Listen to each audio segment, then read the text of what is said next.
پیدا کیا اللہ نے، ماں باپ دیے اللہ نے. وہ چاہتا تو معذور پیدا کرتا، وہ چاہتا تو ٹانگ نہ ہوتی، ہاتھ نہ ہوتا، آنکھیں نہ ہوتی. وہ چاہتا تو اب نارمل پیدا کرتا، شعور نہ ہوتا. اس نے صحت تندرستی والا پیدا کیا. پھر وہ چاہتا تو جس طرح اس کی طبیعت چاہتی، اس کی منشا رضا الہی ہوتی، اس طرح کا بناتا. اس نے حسین بنایا، خوبصورت. وہ چاہتا تو پتہ نہیں کس کے گھر پیدا کرتا، اس نے مسلمانوں کے گھر پیدا فرمایا. پھر اس نے پروان چڑھایا، جوان کیا، قوتیں دی. پھر اس نے زمین میں رہنے کو جگہ دی. پھر اس نے خوبصورت بچے عطا فرمائے. پھر اس نے عزت اور وقار، یہ ساری نعمتیں اللہ نے ہمیں بغیر ہمارے مانگنے کے، ہم سب کو اللہ نے یہ ساری چیزیں عطا فرمائی. بولیے بولیے، اللہ نے ساری چیزیں ہمیں عطا، ہر شے اللہ نے ہمیں دی. قبر میں زندگی کون دے گا؟ قیامت میں معافی کون دے گا؟ جنت میں مقام کون دے گا؟ سارا کچھ رب رسول ہمیں دیتے ہیں نا میرے بھائی. اب بات سمجھنے کی یہ ہے کہ انہوں نے ہمیں اتنا کچھ دیا، ہم نے ان کے لیے کیا دیا؟ جو ان کے مطالبے تھے، قل ان صلاتی و نسکی و محیایا و مماتی للہ رب العالمین. فرمایا میرا جینا، میرا مرنا، میری نماز، میری قربانی سب اس اللہ کے لیے. یہ مطالبہ تھا. ہم نے کیا دیا؟ ہم نے کیا دیا؟ میرے بھائی، میرے محبوب کریم علیہ السلام کے غلاموں نے ہر چیز دین کے لیے پیش کی، ہر چیز.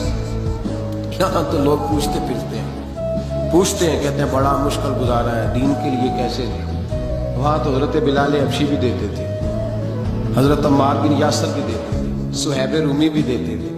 وہاں تو غربا، فقراء.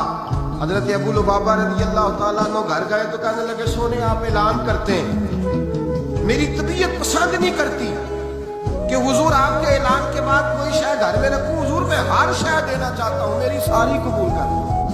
میں مسجد میں سو کے گزارا کرتا ہوں، میں اصحاب صفا کے ساتھ روٹی کھا لوں.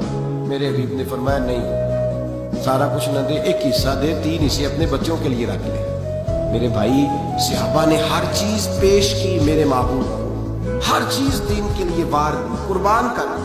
ہر شے میرے نبی کے نام انہوں نے کر دی. جوانیاں بھی، زندگیاں بھی. صحابہ کو اس قدر زیادہ نبی کریم سید عالم صلی اللہ علیہ وسلم کے ساتھ اس قدر زیادہ دلچسپی تھی کہ حضرت انس بن نضر رضی اللہ تعالیٰ عنہ حضور کے غلام ایسے صحابی ہیں. وہ فرماتے ہیں کہ احد کے میدان کے اندر جب حضور نے ہمیں حکم دیا نا جانیں پیش کرو، تو صحابہ کہتے ہیں حضرت انس بن نضر، حضرت انس بن مالک کے چچا تھے جناب انس بن نضر، لوگوں کو اعلان کرتے کہتے دوڑ کے آؤ، بھاگو بھاگو، جلدی میدان میں آؤ، دوڑو. کانس کیا ہوا؟ فرمانے لگے مجھے احد پہاڑ کے اندر سے جنت کی خوشبو آ رہی ہے، جو یہاں جان دے گا اسے جنت ملے گی، فٹافٹ نقد سودا کر لو، آ جاؤ. سعد بن ربیع رضی اللہ تعالیٰ عنہ میدان احد میں شہید ہوئے. اور پتہ صحابہ کو کیا پیغام دے کے گئے، امت مسلمہ کو کیا پیغام دے گئے؟ فرمانے لگے میں جا رہا ہوں، اور یاد رکھنا جب تک تم میں سے ایک بھی موجود ہے، میرے نبی پر، میرے نبی کی عزت پر اور میرے نبی کے دین پر کوئی حرف نہیں آنا چاہیے. ایک بندہ بھی جب تک تم میں سے زندہ اور موجود ہے. یہ پیغام تھا. صبح سے لے کے شام تک 2 ایک کام کرنے آپ نے، 2 ایک کام. حضرت مولا علی شیر خدا کرم اللہ تعالیٰ وجہ الکریم فرماتے ہیں اگر ایک بندہ تیری طرف سے ہدایت پا گیا، کتنے بندے جی؟ اگر ایک بندہ تیری طرف سے ہدایت پا گیا، نمازی ہو گیا، برائیاں چھوڑ گیا، گناہ سے بچ گیا، ایک بندہ، تو فرمایا سمجھ لے اللہ نے تجھے دنیا کی بھی ساری خیر عطا کر دی ہے اور آخرت کی ساری عزت بھی عطا کی.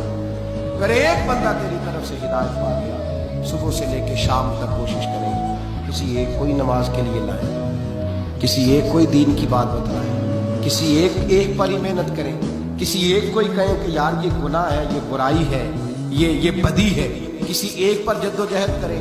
ہم